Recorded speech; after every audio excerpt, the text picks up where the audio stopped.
Tout juste des élections européennes, vous êtes le fondateur, le créateur de l'Union populaire républicaine. Peut-être un mot tout d'abord sur cette actualité internationale, sur cet accueil en grande pompe, même plus personnel aujourd'hui, d'Emmanuel Macron au président chinois. Beaucoup d'élus, notamment pas seulement de gauche, d'ailleurs de droite également, ont critiqué ce tapis rouge qui est déroulé à Xi Jinping. Vous applaudissez plutôt Emmanuel Macron dans cet accueil au président chinois? Il a raison d'accueillir le président Xi Jinping, qui est la première puissance économique du monde. Il a raison de l'accueillir très bien. Il a eu tort de l'accueillir avec Madame von der Leyen. Est-ce qu'on imagine Charles de Gaulle accueillant le président chinois à Paris avec... C'est vrai que la présidente de la Commission était là hier matin. Avec le président de la Commission européenne à l'époque, qui était Walter Hallstein, qui était un juriste nazi d'ailleurs. On n'imagine pas ça. Donc moi je trouve que c'est bien. Quant à ceux qui reprochent à Monsieur Macron de ne pas évoquer les droits de l'homme et les Ouïghours, je rappelle qu'il y a 68 pays aux Nations Unies, dont d'ailleurs plus de 15 pays ou 19 pays du monde arabo-musulman qui soutiennent la Chine sur ce qui se passe au Xinjiang. Donc ce ne sont pas nos affaires, nous n'avons pas à nous mêler de ça. Donc même s'il y a un génocide en cours d'après plusieurs rapports de l'ONU, pour vous ce ne sont pas nos affaires Oui, mais vous savez, le mot génocide, c'est un mot qu'il faut manier avec beaucoup de prudence. Je ne suis pas là pour défendre le régime chinois, je suis là pour défendre les intérêts de la France. Ce ne sont pas nos affaires, il y a beaucoup d'arrière-pensées derrière tout ça. Donc pour vous, les intérêts de la France, c'est aussi de recevoir le président chinois, notamment d'un point de vue économique, même si la Chine peut être très hostile aussi avec l'Europe, avec la France, économiquement parlant. Oui, mais écoutez, comme je crois qu'on a très peu de temps, ce que je voudrais vous dire aussi, c'est quand même un élément très important de la situation, parce qu'on parle beaucoup de sujets accessoires, mais là nous sommes devant les élections européennes. Et puisque j'ai quelques secondes pour parler, je voudrais vous dire à quel point, si je suis candidat, c'est pour apporter une voix différente de tous les autres candidats. En réalité, il y a des choses qui sont en train de se passer dont les Français n'ont pas conscience.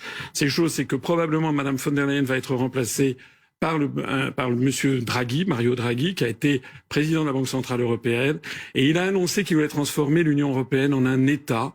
Il a d'ailleurs utilisé la formule d'une Europe puissante, c'est exactement la formule utilisée par monsieur Macron lors de son discours à la Sorbonne. Alors que vous, faut le rappeler pour nos téléspectateurs, vous êtes l'un des rares candidats d'ailleurs qui souhaitait un Frexit, une sortie de l'Union européenne. Voilà, et je voudrais attirer l'attention de toutes les personnes qui m'écoutent. Si jamais l'Union européenne devenait un État, ça veut dire que la France deviendrait un État fédéré. Ça voudrait dire que nous devrions quitter l'Organisation des Nations Unies, parce que vous n'avez pas un siège pour la Californie ou pour l'Arkansas. Ça veut dire que nous perdrions notre statut de grande puissance, notre droit de veto. Ça voudrait dire aussi que notre force nucléaire serait étendue à l'ensemble de l'Union européenne, comme par exemple vous n'avez pas une force nucléaire dans le Nebraska ou dans la Californie. C'est d'ailleurs ce que M. Macron laisse entendre. Et puis ça veut dire aussi un sujet fondamental, c'est que si la France devient un État fédéré, elle peut ensuite être très facilement démembrée, comme on a par exemple démembré le canton de Berne en 1979 avec le nouveau canton du Jura. J'entends ce que vous nous dites, mais on n'en est pas encore là tout de même. Il y a de très nombreux partis qui sont hostiles évidemment à ce que l'Europe devienne un État fédéral. Mais sur le Frexit, ce qui se passe au Royaume-Uni, l'impact économique notamment, qui n'est pas forcément positif de la sortie de l'Union européenne, ça ne vous fait pas peur? Vous continuez pourtant à penser que c'est mieux pour la France, économiquement aussi? Mais pas du tout. Là, nous avons affaire à une désinformation. Si vous regardez deux éléments, par exemple, sur le Royaume-Uni, on avait dit que si le Royaume-Uni sortait de l'Union européenne, le Royaume-Uni, il s'isolerait du monde. En fait, c'est le contraire qui est vrai. Le Royaume-Uni vient de devenir la 4e puissance exportatrice de biens et de services devant la France. Et deuxième élément, le SMIC au Royaume-Uni, en 2016, était 15% inférieur au SMIC français.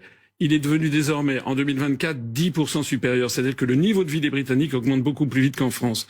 Il n'y a malheureusement pas de débat sur cette question. Et une autre question sur ce que vous misez pour ces européennes. Vous êtes un parti qui avait remporté un peu plus d'1% la dernière fois, lors des dernières élections.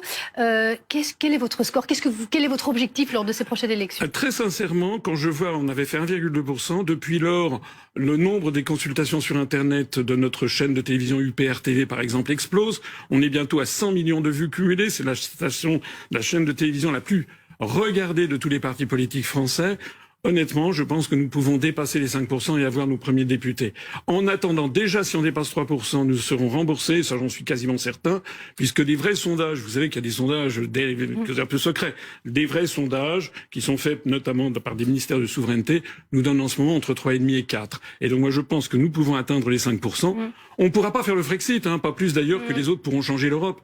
Mais ce que l'on pourra faire, c'est mettre ce débat fondamental sur la table. En tous les cas, vous voulez porter cette voix. On a vu que d'autres candidats candidats ont jeté l'éponge parce que ça coûte cher de faire campagne. Comment vous réussissez à faire campagne? Où vous trouvez l'argent? Eh bien, j'ai lancé une campagne le 1er décembre dernier. On a budgété 1 400 000 €. On n'y arrivera peut-être pas tout à fait, mais on a déjà les 2/3. On a dépassé les 900 000 €. Et donc, on sera peut-être obligé de faire des économies, mais nous aurons des bulletins de vote partout.